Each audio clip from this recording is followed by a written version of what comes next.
Hi, welcome to this week's With Liberty and Justice for Some. I'm Congressman Mark Pocan. One of the most offensive areas of cuts proposed by the Republicans in Congress and President Trump are the cuts to the Supplemental Nutrition Assistance Program. The SNAP program is the number one program keeping kids out of poverty in this country, offering about $6.20 per day in food assistance. Others benefit as well, including low-income seniors and people with disabilities. But on the list of cuts, in order to fund a tax break for the wealthiest, is the SNAP program. My freshman term, I participated in a SNAP challenge. I was maybe one of the less bright ones because some people did it for a day, some of us did it for a week. But I lived on what someone receiving SNAP would for a week, and back then it was $31.50 a week. And I bought a bag of oranges. That was 20% of my budget. I had my ramen noodles, my peanut butter, and I had a bad attitude. I was told it was a tough week. Now, in America, 47.4 million people experience food insecurity, 13.8 million of them being children. And with rising costs, the squeeze is even harder. Over 250,000 retailers rely on SNAP dollars to sustain jobs, cover the bills, and allow them to pay taxes. I just had a group in my office from grocers in Wisconsin, and this was one of their top priorities, concerned about, as well as the thousands and thousands of farmers across the country who are growing food for SNAP recipients so they can have healthy food with the benefits they receive. Today, though, we have a special guest who is an expert on SNAP, the need for SNAP, and the consequences of these proposed cuts. Salaam, Bhatti is the SNAP director at Food Research and Action Center. It's a national advocacy group supporting food assistance for those in need. Previously, Salaam has worked at the Virginia Poverty Law Center and in other areas focused on helping the poor. But first, we have our one question with Emily Thompson, who is with the Coalition to Protect America's National Parks. I just have a one quick question for you. And I know this is a bit like fantasy football, it's fantasy Congress, but if you had the ability to change any one federal law, what would that one federal law be? All right. I'm going to answer this in two parts. Yeah. If I'm answering as Emily, the person, I think I would definitively add the Equal Rights Amendment to the U.S. Constitution. Wow, you mean you want equal rights? Interesting. It's wild. I know, right? Like working to make sure we've got guaranteed paid family medical leave nationwide. That's women and families, life is tough right now. Yeah. So that would be my Emily answer. If I'm answering as the executive director of a national park group, I think I would work to amend or add to law that would ensure like adequate and robust funding for national parks. Mm-hmm. Parks have been understaffed and underfunded for a long time. And so if there's a way to tie operational funding to something like inflation or fixed cost increases or visitation, that would help parks have the funds needed to fully staff and operate, I think that would be a great thing. You wouldn't be fighting these attacks that you're seeing right now based on nothing, right? It would just make a consistent flow and make sure our parks are preserved for everyone for the future. Absolutely. They are irreplaceable. And if we don't take care of these resources, they will be gone. They won't be around forever unless we make sure that they're protected. Yeah, absolutely. Thanks so much for being with us today, Emily. And now back to our main guest. Welcome, Salaam. Thank you for being here. Thanks, Representative. Thanks for having me. Yeah, thank you. Well, first, let's start. Tell everybody about the Food Research and Action Center, what it is, so they know your work. The Food Research and Action Center, and it's a DC-based organization, so you got to go with the acronym. It's called FRAC as well. FRAC, yes. FRAC has been around for over 50 years, and our core purpose is to end poverty-related hunger by protecting and strengthening the federal nutrition programs. So the program I focus on is SNAP. My colleagues focus on child nutrition programs like school meals and WIC, and we're all working together to make these programs much better than they currently are. Great. And let's start right off the bat. Explain you are an expert on SNAP. What is SNAP? How would you describe it to someone? Yes, SNAP is known as the Supplemental Nutrition Assistance Program. It's also, I like to call it the prince of the welfare world, because anytime you refer to SNAP, it's always formerly known as food stamps, right? Yeah. But we call it SNAP. It's been that way since George W. Bush's presidency, 2008, and it's 2025 right now. So it's a 17-year-old child. So let's call it SNAP. What it does is it helps over 42 million people across the country put food on the table every month. It's a food budget for so many of these folks. Oftentimes people will say, well, it should be a supplement because that's what the S stands for. But we also know that so many folks out there are rent burdened, meaning that more than 30% of their income is going to rent. And then with the cost of living increasing year over year and wages not keeping up, there's very little net income left for over 40 million folks who are participating in the program to have a supplemental or have a net income devoted to food. And so SNAP ends up being their entire grocery budget. On average, like you were saying, it's just over $6 per person per day. And that's a recent increase. Before 2021, it was $4.80 per person per day. And this is one of the, I was at a 7-year-old's birthday party the other day, and I was talking with his dad, and I asked him just off the cuff, like, how much do you think a SNAP benefit is per person per day? And he's like, I don't know, $80. Wow. I told him, no, it's just over $6. And his eyes popped out of his head. And he's like, Congress is trying to cut some of that? I'm like, yeah, that's what we're up against. So that's all it is. It's a very modest benefit, and we're working to make it, improve it, make it more adequate, especially at a time when not only is food insecurity increasing 3 years in a row, but also grocery prices are increasing very rapidly too. So SNAP needs to keep up. I should have asked that question of listeners first. How much do you think it is? Because you're right. I think people assume it's a much more robust benefit. And, that's why we did the challenge to show what it was like to live on it. And it's just so small. So who are some of the folks? I know I mentioned a few in the beginning, but in a little more detail, who are the people who are benefiting from SNAP in America? Yeah, we see 1.2 million veterans benefiting from it. We see nearly 40% of SNAP households having an older adult. Nearly 50% of SNAP households have children, and nearly 50% of SNAP households also have somebody with a disability. So incredibly vulnerable communities are benefiting from a very critical program. We also see that between 2019 and 2023, we saw that 80% of SNAP households had somebody who was working. Because when you're getting $6 per person per day, that is, you can't live on that. Some people will say, oh, you've got people sitting in their parents' basements playing video games and getting SNAP.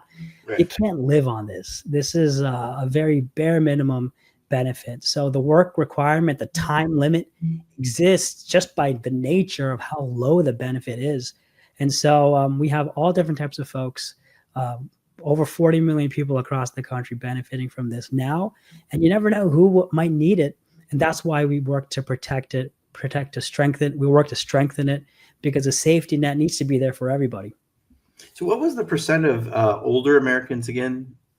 40% of SNAP households. So, we did a mailer out of our office budget at the end of 2023. The author of Poverty by America was speaking at Rosa's house, and Rosa DeLauro, who's the ranking member of the Appropriations Committee and an amazing member of Congress. And, we got the idea of having a conversation with him, and we targeted seniors across the district with a mailing.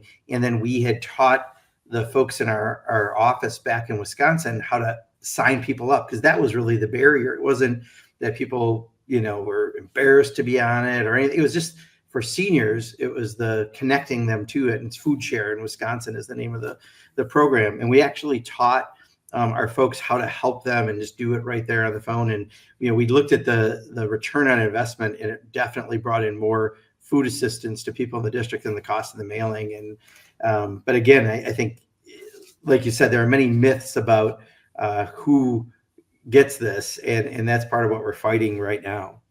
Yeah, and it's not just the families that benefit. I mean, although it should be enough that there's a program out there that helps people put food on the table. I mean, you mentioned the retailers, like the economic impact of SNAP is phenomenal, because we know when you do something good for somebody, there's a ripple effect that happens. It's not just the good karma you're getting, but also, the up to $1.80 economic impact that every SNAP dollar has during an economic downturn.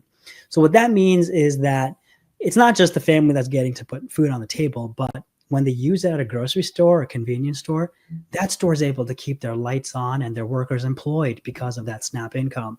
We see that they can pay the truck driver who's transporting the food because of the SNAP income. There's also, people you don't even know exist, like the ones who are labeling the food, those who are processing the SNAP payments, and even ultimately somebody we should always be, praising, the farmers who are growing the food. So it's it's an incredible investment that goes back into the economy within 3 weeks of receipt. Because Representative Pocan, I'm not sure if you're familiar, but when people receive SNAP benefits, it's used up on average within 3 weeks. Yeah. So it's not something that people hoard in an offshore account. Right. It goes right back into the economy immediately. And it's wonderful. You mentioned Wisconsin. There's over 4,400 retailers in Wisconsin who benefit from SNAP. And in 2023, they redeemed over $1.7 billion from SNAP. So if you reduce that in any way, shape, or form of 5%, 20% anyway, that's going to hurt a lot of retailers. And then it's not just a ripple effect that happens as a result. It's a shockwave that will just decimate economies. Yeah. So you mean people aren't saving their money to buy Trump cryptocurrency? That's not what people are doing. I won't even ask you to answer that. That's all right. You started mentioning something. If you could just talk a little more about it, because it is, we have rising costs right now. And I know when Donald Trump won, he said that was his number one priority to address. And we know that hasn't happened. But housing costs for sure are one of the areas that has not had any steadying. Talk more about why there are additional strains on working people that make them, turn to assistance for food. Yeah, and also I wanted to apologize for the sound of my voice. I'm recovering from something called reconciliitis. Oh, it's not always that I sound like Batman. Gotcha. But the cost of living has increased so much that the federal poverty level formula isn't keeping up with the added costs today. Some of those costs include not just that housing no longer, the mantra is housing costs should be less than 30% of your budget. But we've seen how much rent has increased.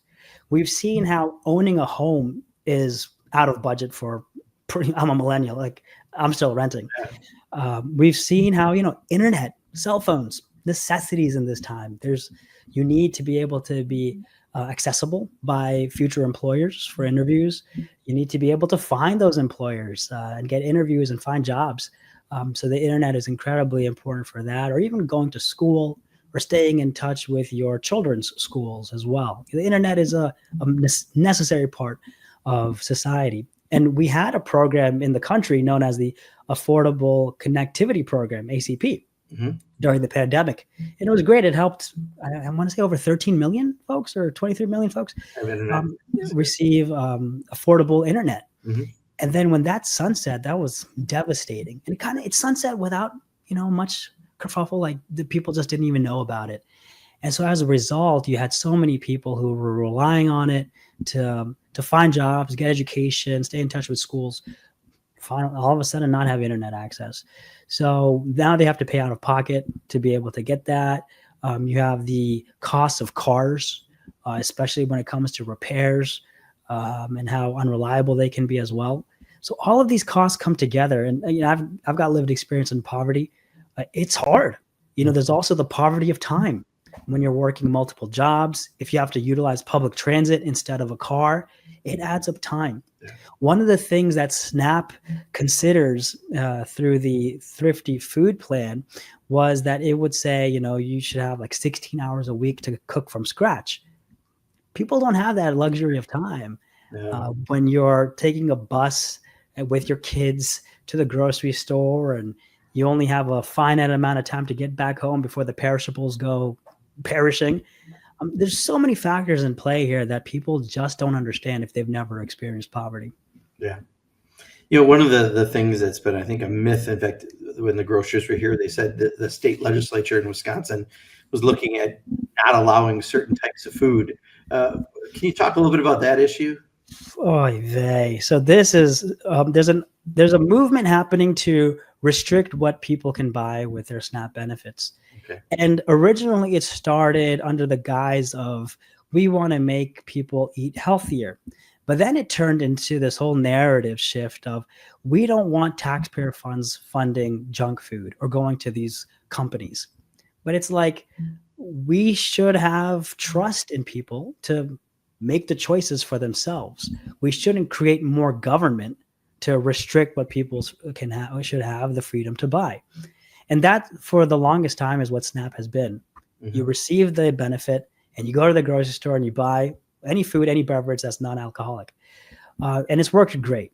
People can make the choices for their own families. But now there's this movement to restrict, what they're calling quote unquote junk food or soda. Okay. But there's no clear definition for what that means. There was a study that was done in 2011 where people's purchasing patterns were analyzed in one store. So it's already skewed. And what they did was they counted seltzer water as soda. And so when people are saying, SNAP participants are buying X% of soda or X% of benefits are going to soda, they're also considering seltzer water as soda. When you think about sugar, well, you probably don't, but sugar's in everything. Yeah. So you might have a granola bar having more sugar than a Twix bar. And you can get the Twix bar, but you can't get the granola bar. All this to say, it's a slippery slope. Right. You can't just ban one aisle. You can't restrict it like we see restrictions in WIC. It's going to largely become an unaffordable practice for stores. It's going to add administrative burdens, which is money for states. And altogether, it's not going to improve what people can buy, because the healthier, nutritious produce, the fresh foods, the fresh meat, the milks, the eggs, everything, that's not, saving $1.50 from not buying a bottle of soda is not going to help you buy the $3 head of lettuce or the $6 a pound chicken. What we've seen work and what this needs to be invested in are the incentive programs. There's a program called the Gus Schumacher Nutrition Incentive Program, also known as GusNIP. It's also known as Double Up Food Bucks. And there were a number of states that participated in the last few years in this, where people who are participating in SNAP get a dollar for dollar match for fresh produce. Oh my God, it worked wonderfully. People would go to participating farmers markets and bam, all of a sudden they can afford to buy the more expensive, healthier food. And they were utilizing it and it was successful. There's a bipartisan movement as of last year's Farm Bill to better fund GusNIP because this incentive program works. Yeah. So we're hoping to see that full funding go through. We want to see not just farmers markets get it, but also grocery stores. Let's maybe even expand it to frozen produce, because frozen produce is the same as fresh. It just gets frozen as soon as it's picked. Right. So we're hopeful for that. And, maybe even apply towards fresh meats as well. Because that could be very helpful in people getting nutritious foods.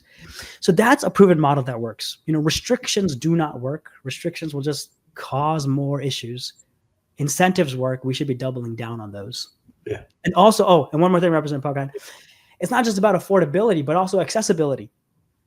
If you live in a metro area where there's bodegas, or you live in rural areas where the closest store is 40, 50 miles away, you're not going to have the access to fresh produce that middle-class folks have. Right. I have 14 grocery stores in a 3-mile radius. People don't have that luxury all over the country, especially in areas known as food desert zones. So we have to be mindful of all different types of Americans. We have a huge country, a beautiful country. And simply saying, we got to restrict it, completely ignores that there are affordability issues and accessibility issues to those foods that everybody really wants to buy. Yeah.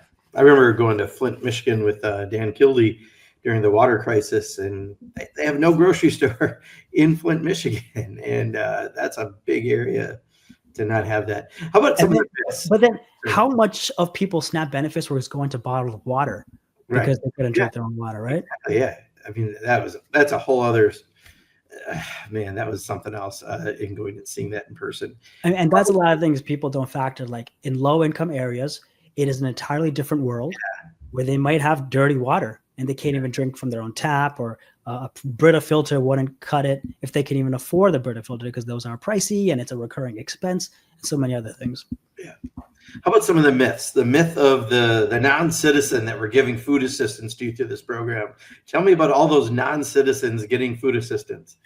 What a waste of oxygen.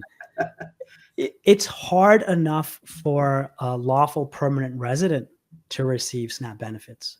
There's a 5-year bar, a 5-year waiting period for LPRs, the lawful permanent residents, to receive SNAP. There are no undocumented citizens who are receiving SNAP. It would be the most foolish thing I've ever heard, to be in this country without paperwork and then putting yourself at the whim and mercy of the very government you're trying to hide from and receiving benefits from. It doesn't make any sense. Yeah.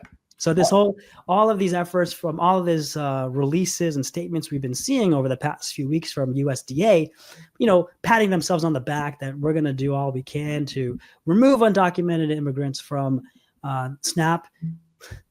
You don't have to do anything. They're not receiving it. And if anything, really, it's a chilling effect. It's going to impact those families in mixed households where the citizen children aren't participating or maybe participating in SNAP. Now, all of a sudden, those households may second guess this and move away from the program and disenroll themselves. Yeah. How about all these able-bodied people that are refusing to work because they're getting the big SNAP benefit? I know you addressed it a little bit because people are working because this is a very small amount of money. But what about this argument about people should have to work to get the benefit? So there's something called able-bodied adults without dependents. It's an acronym, so it's also called ABODs. Okay. Essentially, it means someone who's fit for work and doesn't have children. There's currently the way it works is that you need to, if you're not working more than 80 hours a month or 20 hours a week, then you can only receive SNAP for 3 months out of a 36-month period. Wow. I mean, if your brain's gone fuzzy or your eyes have glazed over from that explanation, it's not supposed to make sense. Exactly. It's not mathematically based. It's not scientifically based. It's just made up gobbledygook. And it's cruel because the reality is, and research has shown this, work requirements or attaching time limits to a basic human need don't promote long-term economic sustainability. It really just forces people to try to find the quickest low-paid job so that they can continue receiving SNAP benefits, which is counterintuitive because the first job you'll find is the lowest paid, which will require you to remain on SNAP benefits. So it doesn't do any service to making the program cost less. If anything, it just kicks people off at a very precarious time in their life. So now they know they do not only not have an income, they also have no food assistance. And that's a precarious time, and it's very upsetting. So there's that.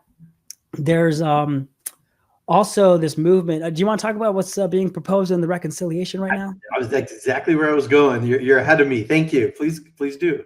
All right. So right now, your listeners may be hip to the trend that there's this bill moving through Congress, and this bill is offering a lot of cuts or suggesting a lot of cuts to the SNAP program. These cuts would amount to not only the largest cut the program has ever faced, but it's roughly 30% of the program that would be cut, upwards of $300 billion. It's an unfathomable number. Your entire ancestry could work minimum wage for the next million years, and you would never get to $300 billion, right? $300 billion. So I mean, it's just an unfathomable number. When people hear, cutting the program, they might think, oh yeah, the bureaucracy needs to be cut or administration needs to be cut. But there's not $300 billion of papers you can stop printing to get to that cut level.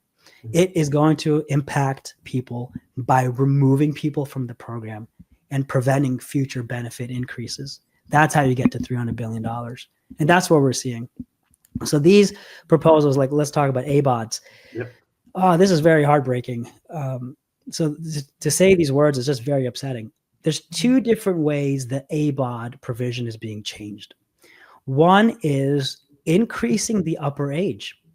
Now, this upper age right now is 54. So if you're between the ages of 18 and 54, you're able-bodied, you don't have any dependents, you need to be working 80 hours a month. Otherwise, you're removed from the program after 3 months. They're going to change the 54 to 64. Whoa.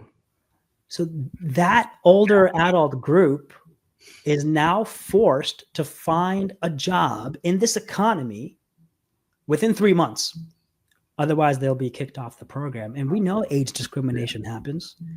We know that people, as you get older, you have health issues. So a lot of the jobs that would be available to you if you don't have other skill sets would be manual labor. It's going to be very hard to do that type of job. You don't have desk jobs like that. You know, people might be thinking, oh, you could just work a desk job, but that's not available like that. So that's one issue. And the CBO, Congressional Budget Office, estimates that 3 million people would be impacted by this. And it could mean that they would be removed from the savings is incredibly small on this too, right? On that provision in particular. Yeah. Then the second track is lowering the age of a dependent from 18 to below 7. What does that mean? So that means that, and this is really applying to single parents. Yeah. If you are a single parent right now and your child is under 18, you're exempt from that time limit, that ABOD time limit. Gotcha. This proposes that if you are a single parent and your child is under 7, then you're exempt. If they're over 7, then you need to be working 20 hours a month, 20 hours a week. At 8, your kid should be in the coal mine or able to take care of themselves. Is that? But somehow, if you're married, then your child is a dependent. So it makes sense. It doesn't make any sense. So I was just thinking about, like, my 6-year-old is lucky that his parents are married. Otherwise, next year we'd be looking for a meat packing plant for his overnight shift. Yeah. Right. It's ridiculous. It's ridiculous. Like, not to say that there's a child labor provision in the proposal, but that this idea that all of a sudden a 7-year-old is magically no longer a dependent is wild to consider. If I made him pack his own lunch, it would just be Cheez-Its and goldfish, right? Exactly. He needs to come correct. So that's an issue. And this is really troubling because we know that employers won't typically provide part-time workers with a standard 20 hours a week. Yeah. Some weeks it might be 17, 13, it's going to change. Yeah. But we also know that you're not going to be able to find a job that is child friendly. Kids get sick all the time, and all of a sudden you need to call off that same day. Yeah. Will your employer fire you for that? Will they give you a paid sick day? Will you be able to work a job that accommodates summer breaks and school closings? No, not at all. So what this is actually seeking to do, this proposal will actually just remove people from the program. Yeah. Yeah. And it gets a little wonky here because, and this is what we're trying to explore right now, but there are some states where if you aren't participating in the program, that it reduces your household by 1. So if you're a single parent, single mom, single dad with 2 kids, then your household of 3 becomes a household of 2. So now your SNAP benefits that were calculated for a household of 3 are reduced. And so they're stretched even thinner. Wow. And so that's a big problem. And what we're working to make sure right now is to ensure that this doesn't intersect with a few states out there have something called a full family sanction, where if a parent or an adult isn't participating in the work requirements, then the whole family is disqualified from the program. So that's something we're researching right now to see, does that qualify here as well or not? Because the proposal isn't clear. Yeah. Isn't there some new crazy paperwork requirement too, if I remember right?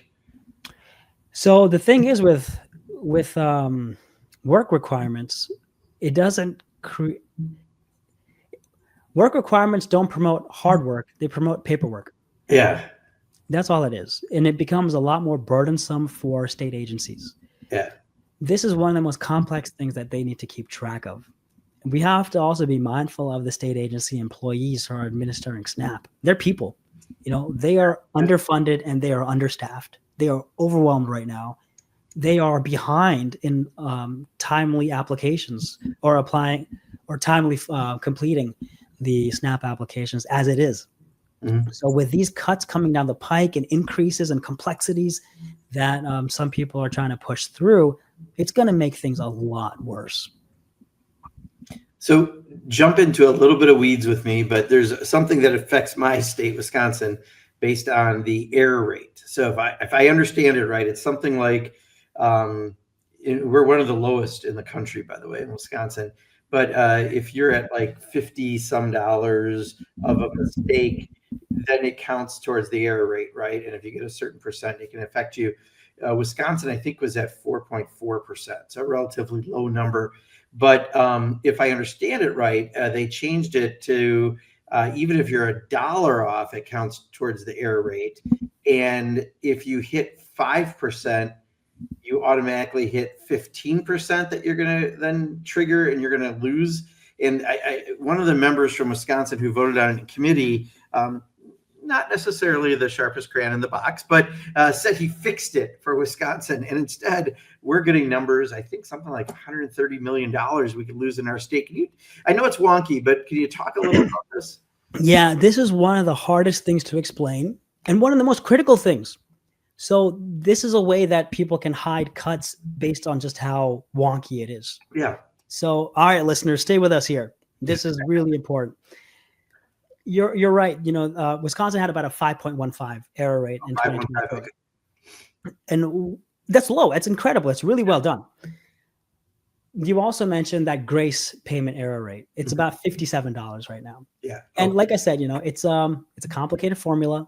It's very complex. People are people. Errors are happening. That's fine. We should have a little grace. And, less than 57, what are you going to be mad that a family happened to get an extra $20? Come on, right? So what this would do, okay, right now there's the grace error payment and Wisconsin had a 5.15% error rate. Mm-hmm. So you would get the 5% benefit cost shift. Oy vey, we have to take a step back.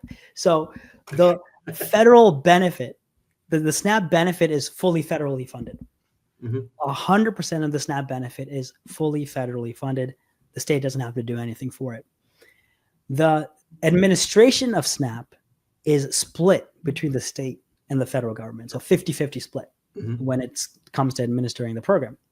So what the proposal says is that there's going to be a 5% shift in the benefit share for all states, minimum. Everybody has to do 5%. Now, based on your error rate, that 5% will increase. And it could go as high as 25%. Wow. Now, what did we say that Wisconsin received in 2023? Like $1.7 billion? Yeah, something like, yeah. Even 5% of that. Right. Wisconsin couldn't take that. You couldn't handle that. Now, also going deeper to the next layer of removing that grace payment error rate, you're no longer at 5.15%. That's going to go up. Yeah. And it might go up to 15%. Right? Yeah. And now all of a sudden, 15% of $1.7 billion, just, fuzzy math, that's not sustainable for 1 year. Right. For 1 year. And then also coupled with that, there's also a proposal to change the way the SNAP administration funding is. So from 50-50 to 75% for the state, 25% for the federal government. Yeah. Again, tens of millions of dollars that states can't do. So let's do a workflow. Walk through this. What does this mean? Let's say Wisconsin, I don't know what the numbers are for Wisconsin. Let's say it's $400 million, X million dollars, whatever it is. What this means is that states have three options before that. They can shift funding from other programs, which they won't. Not likely. Yep. Yeah. Any state advocate, anybody with state experience knows there's no money to play with in the funding. This whole idea of surpluses doesn't exist because states got to balance their budgets, and typically it'll go towards one-time spends. It's not fiscally responsible to rely on unanticipated revenue to fund something that's mandatory and always going to be there. It's like saying, hey, we're going to pay off our mortgage with the bonus at the end of the year. What if you don't get a bonus? Right? So that's one thing. They're not going to shift costs from education, healthcare, infrastructure. The second option is to raise taxes. Not going to happen. No. Not going to raise taxes. No. The third option is to start removing people from the program. And one thing that a lot of states have done is something called SNAP expansion. The wonky term for this is broad-based categorical eligibility. And if you've read Project 2025, you know that broad-based categorical eligibility is on the chopping block. So this seems to be an underhanded way to get rid of broad-based categorical eligibility. Now, what this does is that it allows that gross income test to be increased from 130% of the federal poverty line all the way up to 200%. Now, the net income test, unfortunately, stays 100%. So people need to have enough deductions to go from 200% down to 100%. But it does, when states adopt this, it's like, thousands, tens of thousands of folks who need it, who need SNAP, who are able to now apply. So what states would do is start pulling back on that 200%. Maybe states that are trying to be helpful will go down to 180, maybe go down to 160, but other states might have to fully pull back to 130%. Yeah. So that's going to be awful, and that will just exacerbate food insecurity in the country. Now, another aspect about this that people may not understand is that when a child is in a family that's receiving SNAP, then they are directly certified for school meals, or the kids under 5 are adjunctively eligible for WIC. If you pull back on broad-based categorical eligibility and you take entire families out of SNAP, children will lose their direct certification for school meals and for WIC. Yeah. And that will be devastating. What we will see is a lot of parents won't be able to fill out the paperwork because a lot of schools have shifted to online applications for school meals. Mm-hmm. If you don't have internet, like we talked about, you're never going to be able to fill out the paperwork. You're afraid because maybe you're in a mixed household. Maybe somebody isn't a citizen or isn't a lawful permanent resident, or maybe they're on year 2 out of 5. There's so many different chilling effects that we're seeing. So many things that will get missed under the radar. It's going to increase so much administrative burdens, not just for the state, but for the school lunch staff to process paperwork. And then we're going to see an increase in school meal debt. We'll see lunch shaming come back. We'll see shame sandwiches. We'll see diplomas withheld. We'll see kids that can't go on field trips and so much more. And it's just heartbreaking living in the wealthiest country in history and kids accruing debt. Yeah. Man, anything else that's worth highlighting on the cuts that they're proposing to SNAP? There's also the freezing of the Thrifty Food Plan. Okay. This is the plan that provides for the formula of the SNAP benefit. This was something that was changed in the 2018 Farm Bill, bipartisan Farm Bill, signed by then President Trump for his first term. And what this did was that it changed the Thrifty Food Plan formula to be able to take into consideration current dietary guidelines, what are people buying that's available in stores now, and current consumption patterns. So that helped change the SNAP benefit from $4.80 per person per day up to $6.16 on average per person per day. And it was supposed to be readjusted every 5 years so that it stays updated and it doesn't lose its purchasing power. But what the proposal is doing is it's saying we're going to freeze the Thrifty Food Plan, which means that the SNAP benefit will not increase based on the current dietary guidelines and all the current things. And thus it's going to lose its purchasing power. It's projected to be a $37 billion cut over the next decade. Wow. And also, I believe, though, it'll still allow things to go down potentially. If for some reason there was a cost decrease, I think they left that open. They just took away the upper. Yeah, well, it would be nice if food prices went down. Yeah, well, certainly not with this president. We know that. Well, I really appreciate it. I mean, I know I took you into some weeds towards the end, but for my state, it's one of the things, because we've been very efficient, we're actually going to get hit a little harder. And, the fact that one of the members from Wisconsin who voted for it thought he did something good, that's my problem, not yours. But I really appreciate this. How can people follow you and your work so that, people can learn more about this and keep up on just making sure that we're protecting nutrition and food assistance for people? Yeah, absolutely. Thanks. Well, follow us across social media. We're on Instagram at FracGram. We're also, all of our social media is available on frac.org, frac.org at the bottom. And you can also go to frac.org/action so that you can see social media graphics, messaging, talking points, and even an email template on reaching out to your members of Congress and urging them to protect and strengthen SNAP.